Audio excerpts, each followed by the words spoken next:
किसी घने और विशाल वन में सिंहराज भैरव नाम का एक अत्यंत शक्तिशाली शेर रहता था।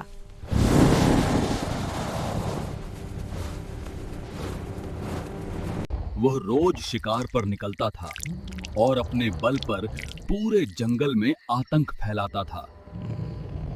वह जितना खा सकता था उससे कहीं ज्यादा जानवर मार डालता था।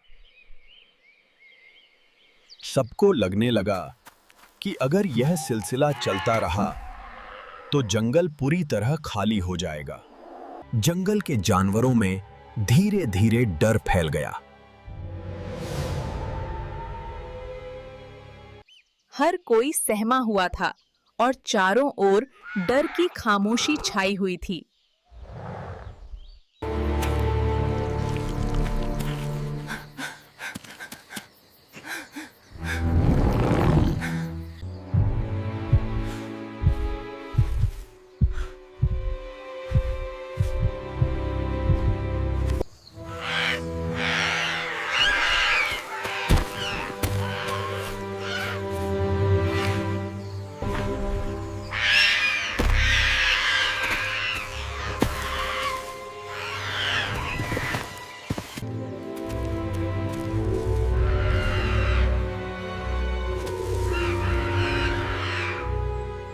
आखिर एक दिन जंगल में आपात सभा बुलाई गई। हिरन, भालू, लोमड़ी, बंदर और खरगोश आजास सब इकट्ठा हुए। सभा का नेतृत्व बूढ़े हाथी गजराज ने किया। लंबी चर्चा के बाद जंगल में कुछ पल के लिए खामोशी छा गई। हर जानवर समझ चुका था कि अब कोई बड़ा फैसला लेना जरूरी है। आखिर सबने तय किया कि वे शेर से विनती करेंगे। ये तय हुआ कि हम सब शेर भैरव के पास जाकर विनती करेंगे। जंगल के सबसे डरावने हिस्से में शेर की गुफा थी। जानवर डरते डरते उसी गुफा की ओर बढ़ने लगे।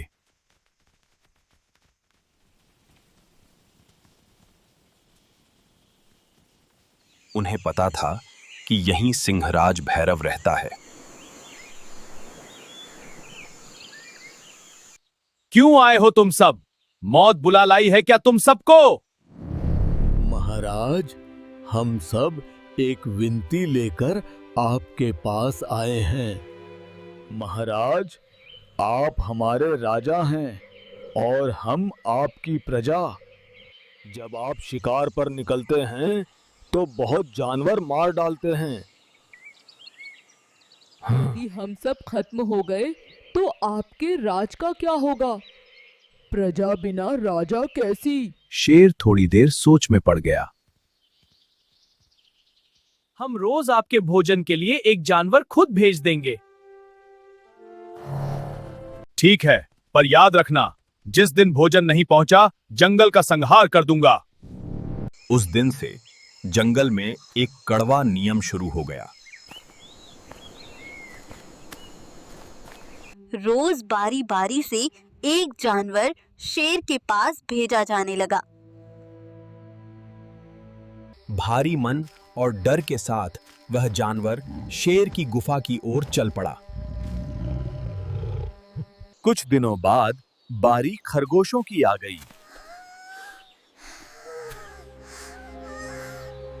भोजन के लिए एक खरगोश को चुना जाना था।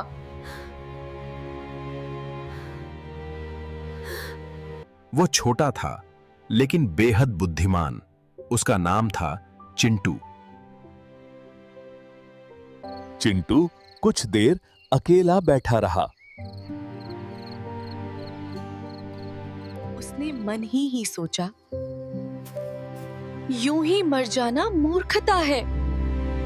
अगर जान बचानी है तो ऐसा उपाय करना होगा जिससे सबकी मुक्ति हो जाए। यह सोचकर वह जानबूझकर देर से चला और आराम से उछलता कूदता शेर की गुफा की ओर बढ़ा। उधर सिंहराज भैरव भूख से तिलमिला रहा था। जैसे ही उसने छोटे से खरगोश को आते देखा, वह क्रोध से तिलमिला उठा।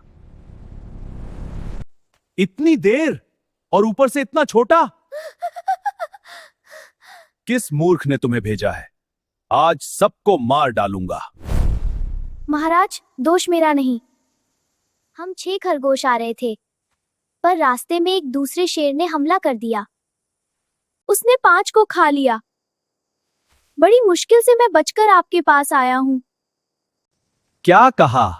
दूसरा शेर? जी महाराज, वह खुद को जंगल का असली राजा बता रहा था। उसने कहा, जिसे तुम राजा कहते हो उसे मेरे सामने लाओ। बड़ी मुश्किल से मैं बचकर आपके पास आया हूँ। महाराज, दोष मेरा नहीं।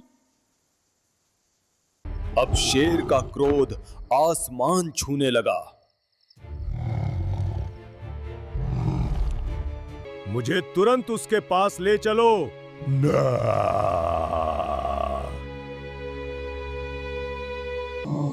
आइए महाराज, पर सावधान रहिएगा। वो एक किले जैसे स्थान में रहता है। वह शेर को जंगल के एक पुराने गहरे कुएं तक ले गया। महाराज, वही है उसका किला। झांक कर देखिए। शेर ने कुएं में झांका।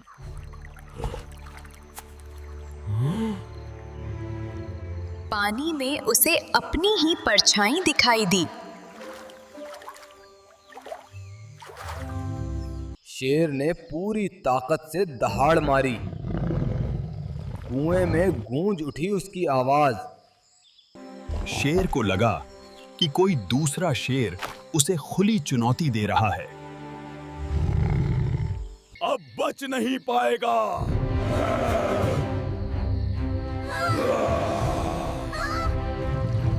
यह कहकर वो सीधे कुएं में कूद पड़ा, दीवार से टकराया, पानी में गिरा और डूबकर मर गया। चिंटू उछलता कूदता वापस जंगल लौटा और सारी कहानी सुनाई। खबर सुनते ही जंगल में खुशी की लहर दौड़ गई। सब जानवर चिंटू की जय जयकार करने लगे। खबर सुनते ही जंगल में खुशी की लहर दौड़ गई। सब जानवर चिंटू की जय जयकार करने लगे। बुद्धि और सूझबूझ बल से बड़ी होती है। संकट चाहे कितना भी भयानक हो, धैर्य और चतुराई से काम किया जाए तो सबसे शक्तिशाली दुश्मन को भी हराया जा सकता है।